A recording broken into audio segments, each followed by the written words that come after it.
గజం కేవలం 23,000 రూపాయలతో 165 గజాల భూమి కేవలం 38 లక్షలు మాత్రమే.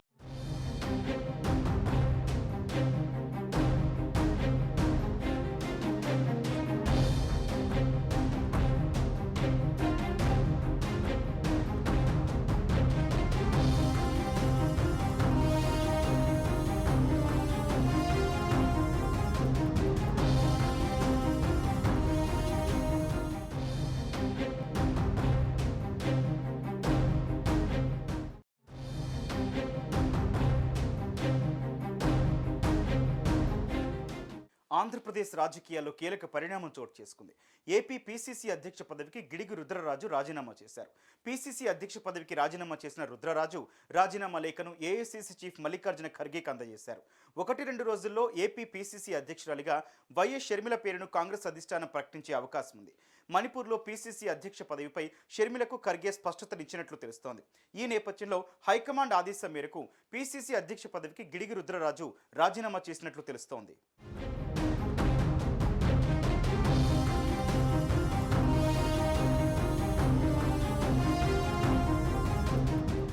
వైఎస్ షర్మిల ఇటీవలే కాంగ్రెస్ పార్టీలో చేరారు. ఢిల్లీలో AICC president Mallikarjuna Kharge, party అగ్రనేత రాహుల్ సమక్షంలో ఆమె కాంగ్రెస్ తీర్థం పుచ్చుకున్నారు. అంతేకాక వైఎస్ఆర్ తెలంగాణ పార్టీని కాంగ్రెస్ పార్టీలో విలీనం చేశారు. షర్మిల కాంగ్రెస్ పార్టీలో చేరకముందే రాహుల్, సోనియాలతో పలుసార్లు భేటీ అయ్యారు.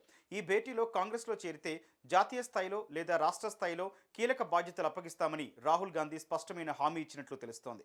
ప్రస్తుత రాజకీయ పరిస్థితుల నేపథ్యంలో ఏపీలో కాంగ్రెస్ పార్టీకి షర్మిల సేవలు ఎంతో కీలకమని భావించిన రాహుల్ గాంధీ ఆమెకు ఏపీ కాంగ్రెస్ అధ్యక్ష బాధ్యతలు అప్పగించాలని నిర్ణయించారని సమాచారం.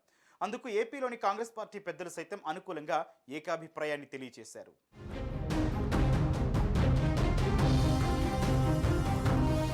గిడుగు రుద్రరాజు సైతం షర్మిల పార్టీలోకి రావడాన్ని ఆహ్వానించారు. ఢిల్లీలో రాహుల్ సమక్షంలో కాంగ్రెస్ పార్టీలో షర్మిల చేరిన సమయంలోనూ రుద్రరాజు అక్కడే ఉన్నారు. షర్మిల కాంగ్రెస్లోకి వస్తే ఏపీలో పార్టీ మరింత బలోపేతం అవుతుందని చెప్పారు.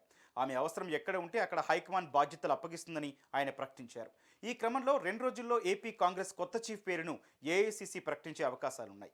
ఏపీ పీసీసీ చీఫ్ పదవిపై షర్మిలకు కాంగ్రెస్ హైకమాండ్ నుంచి హామీ లభించినట్టు తెలుస్తోంది.